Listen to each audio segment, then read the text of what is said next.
Richard Williams, guitarist of Kansas. How are you, sir? I am very well.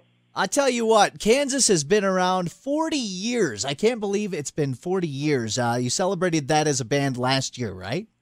Yeah, last year this is the 40th year since the band got together, and this is our 40th year since the first album came out. Now it's kind of hard to keep track of all the different 40s anymore, which is not a bad thing. Yeah, absolutely. Did you ever think, 40 years ago when you started out, that 40 years later you'd still be rocking?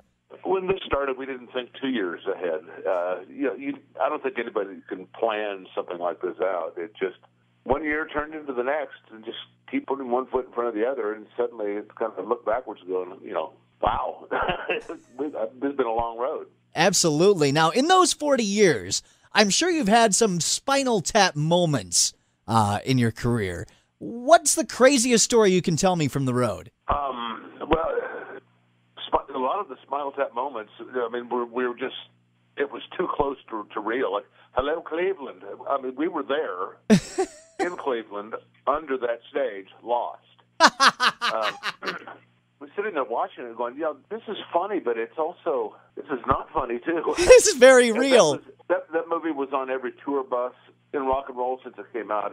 In any given day, you hang around a band that's been around for a while, and you will hear quotes from that. We made one of our younger road managers watch the movie because, what are you guys talking about? Watch this.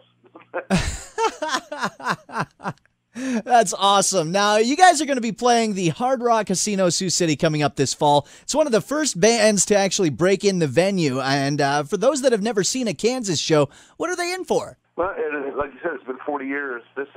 We're a live band. That's what we do. It's a blue-collar, hard-working band that occasionally made records. This is why I'm in a band, is not to talk about being in a band or remembering when. It's the act of going out and doing it.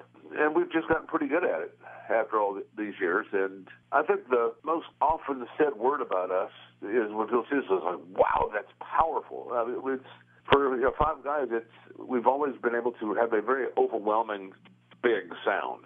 And to see that live, it's if I go up front and listen, it's like, good grief, that's gigantic. Something we've always had. Absolutely. I saw you guys many, many years ago at Rockfest in Cadott, Wisconsin. I think it was like with Motley Crue and a bunch of other bands.